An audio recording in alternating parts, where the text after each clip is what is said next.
ठीक है। ये इसका विपरीत होता है रेड कैंडल। इसमें क्या होता है, इसमें उल्टा होता है, मतलब प्राइस यहाँ से ये इसका हाई लगा, यहाँ से ये ओपन हुई और यहाँ जाके क्लोज हो गया और यहाँ इसका लो हुआ, मतलब उल्टा हुआ। यहाँ पे क्या हुआ, 100 रुपये पे खुला, 100 रुपये 50 पैसे पे बंद हुआ। ठीक है, अब यहाँ खुला तो वो 100 रुपये पे, लेकिन बंद कहाँ हुआ, 99 रुपीज़ या 99.50। मतलब यहाँ पर सेलर एक्टिव थे। ये हमेशा रेड कैंडल जो कहलाएगी वो सेलर की कैंडल कहलाएगी। ठीक है, अब हम इसको चार्ट पे देखते हैं। देखिए, अभी मैं इस चार्ट को आज की डेट पे 5 मिनट टाइम फ्रेम पे लेके आया हूँ। अब जैसे आपको इंट्राडे ट्रेड करना है, ठीक है। अब इंट्राडे ट्रेड करने के पहले हमको उसका स्ट्रक्चर देखना पड़ेगा कि स्टॉक किस ट्रेंड में चल रहा है, स्टॉक किस ट्रेंड में चल रहा है, क्योंकि ट्रेंड ही हमारा फ्रेंड है। ठीक है, तो हम इसको सबसे पहले वीकली में देख लेते हैं। वीकली में हमने देखा यार ये तो एक अप ट्रेंड में है। अब अप ट्रेंड के बाद हमेशा आप ध्यान रखिएगा, जो भी ट्रेंड होता है उस ट्रेंड के बाद थोड़ा सा मार्केट जो है कंसोलिडेट करता है। ठीक है, अब ये कंसोलिडेट करता है, यहाँ पर प्राइस थोड़ी देर रुकती है। इट मीन्स यहाँ पे buyers and sellers rest position में है, थोड़े से थके हुए हैं। ठीक है, तो यहाँ पर अभी कंसोलिडेशन लंबा भी चल सकता है, या इसकी रेंज हम मार्क कर लें, ये रेंज मार्क कर लें हम। देखिए, यहाँ से अपन अपने टूल्स लेंगे, यहाँ से हॉरिजॉन्टल लाइन ली मैंने, यहाँ क्लिक कर दी और यहाँ क्लिक कर दी। ठीक है, अब इसको ऊपर जाना होगा तो ये एक हमको रेंज मिल गई। देखिए 196, मतलब यहाँ पर अगर ब्रेकआउट मिलेगा तो हमको तगड़ा मिलेगा ऊपर के लिए, और नीचे के लिए डाउन साइड में 165 के लिए। तो इतना वीडियो देख के अगर आपके पास कोई स्टॉक पड़े होंगे तो आप इतना तो एनालिसिस कर ही पाएंगे अब कि मेरा स्टॉक आगे का मूवमेंट क्या करेगा। ठीक है, ये अभी हम वीकली में थे। ठीक है, अब हम डेली में देखते हैं डेली में क्या हो रहा है। ठीक है, अब देखिए डेली में क्या हुआ, यहाँ तक तो अप ट्रेंड में रहा, फिर यहाँ से रिटेस्ट हुआ। रिटेस्ट होने के बाद देखिए ये एक दायरे में चल रहा है, एक सीमित दायरे में काम चल रहा है। ठीक है, अब जब आप अपने स्टॉक्स देखना शुरू करेंगे तो आपको अंदाज़ा आता जाएगा कि हाँ मेरा स्टॉक अभी क्या कर रहा है, मुझे अभी क्या करना है, मुझे निकलना है, रुकना है, या प्रॉफिट बुक करना है। ठीक है, अगर लॉन्ग टर्म के लिए आपने कोई स्टॉक लिया है तो जब तक उसमें 5% फॉल ना आ जाए तब तक आप उसमें एवरेजिंग ना करें। एवरेजिंग मतलब आप उसको परचेज़ ना कर लें। जैसे आपने कोई चीज़ ली, मान लीजिए आपने 100 रुपये में ली, उसका दाम चले गया 150 रुपये।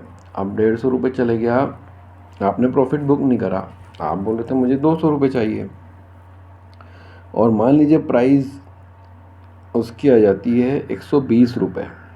ठीक है, तब वहाँ पर आप क्या करेंगे कि वहाँ पर अपनी क्वांटिटी, जैसे मान लीजिए आपने 50 ले रखे हैं या 25 ले रखे हैं, तो आप वहाँ से एवरेजिंग चालू कर दीजिए। 120 पे आपने 15 और ख़रीद लिए, 10 और ख़रीद लिए। इस प्रकार से आप उसको, जो नीचे की प्राइस है वहाँ पर आप उसको एवरेजिंग करते चलिए। ठीक है, तो अभी हम देखें ये आज, अब हमको इतना पता पड़ गया कि ये एक रेंज में चल रहा है। ठीक है, अब हम आते हैं 15 मिनट टाइम फ्रेम पे। ठीक है, अब जो डेली करना चाहता है उसको 15 मिनट देखना पड़ता है डेली। पहले हमने डेली टाइम फ्रेम में ट्रेंड देख लिया। अब ट्रेंड देखने के बाद अगर हमें इंट्राडे करना है तो फिर हम 1 आवर में आएंगे कि आज दिन भर में, अभी आप देखिए ये आज मंडे का दिन था, मंडे को 9 बजे मार्केट ओपन हुआ तो इसका प्राइस क्या रहा, 171 से 176 गया। ठीक है, ठीक है, अब हम इसको 15 मिनट पर लगाते हैं। तो अभी देखिए 15 मिनट में क्या हुआ,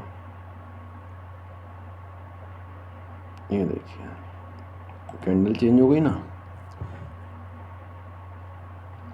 सुबह 9:15 मार्केट ओपन हुई तो मैंने आपको बताया था कि ये एक बेयरिश कैंडल है, मतलब इसका जो हाई है वो कितना था 172 रुपये, क्लोजिंग कहाँ हुई 170 रुपये पे, ठीक है। फिर यहाँ पर बायर आए, इन्होंने प्राइस को ऊपर उठाया, तो आज दिन भर में कितना मूवमेंट हुआ 171 रुपये से लेके 175 रुपये तक का, मतलब 5 रुपये का मोमेंटम इसमें हमें हुआ। अब इंट्राडे में आपको लेना है तो आपको सब 15 मिनट का टाइम फ्रेम जो है, 15 मिनट टाइम फ्रेम में आपको एंट्री बनाना पड़ेगी, ठीक है। अब यहाँ पर आपकी एंट्री बनी तो इसी का ही आप नीचे जो है इससे बफर में 1 या 2 पॉइंट, जैसे मान लीजिए आपका 170 रुपये में आपने बाय करा, 171 में आपने बाय करा, तो 1 रुपये नीचे का आपका स्टॉप लॉस बना के आप इसमें ट्रेड में बैठ सकते हैं। लेकिन क्या है कि अभी ये कैंडल जो है फॉर्म हो गई हैं, ठीक है, तो बड़ा अच्छा लग रहा है। लेकिन जब हम ट्रेड में बैठते हैं, जब हम ट्रेड लेते हैं, तब हमको उसमें कॉन्फिडेंस होना चाहिए, तब हमको हमारा जो टेक्निकल स्किल है उस पर हमें भरोसा होना चाहिए, तो ही आप ट्रेड ले सकते हैं इंट्राडे में। नहीं तो आप अपना जो है लॉन्ग टर्म में व्यू बनाइए, आप धीरे धीरे अपने चार्ट से बात करना सीखिए, चार्ट क्या कह रहा है, थोड़ा चार्ट रीडिंग में अपने आप को स्ट्रॉन्ग कीजिए, उसके बाद आप ट्रेड में बैठिए। अगर आपको कॉन्फिडेंस आ रहा है, आप सबसे पहले सपोर्ट रेजिस्टेंस मार्क करना सीखिए, ठीक है। कहाँ से उसने सपोर्ट लिया, अच्छा उसने यहाँ से सपोर्ट लिया 15 मिनट में। अब डेली में हम देखें, डेली में सपोर्ट कहाँ है इसका, ठीक है, यहाँ पर है 165 पे है, ठीक है। देखिए जब भी प्राइस 165 से आई ऊपर ही गई, ठीक है, ऊपर ही गई, है ना।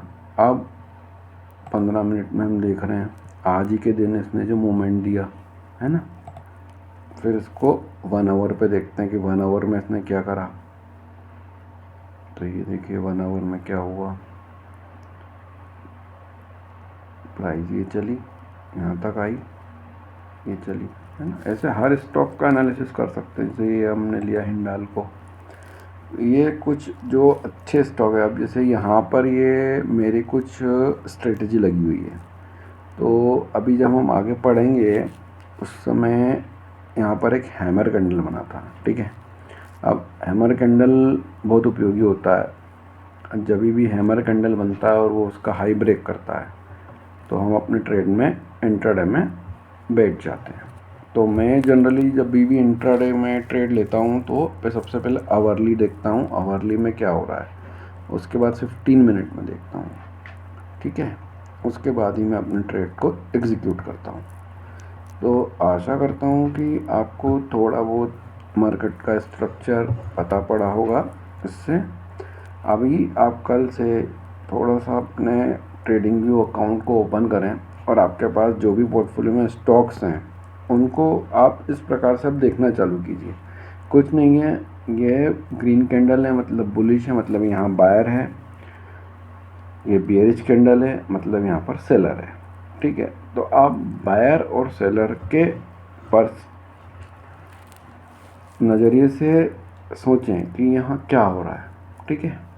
अब हम इसके आगे की बात, ट्रेडिंग व्यू में बहुत सारी चीज़ें हैं, बहुत सारे टूल्स हैं, हम एक एक करके बात करेंगे।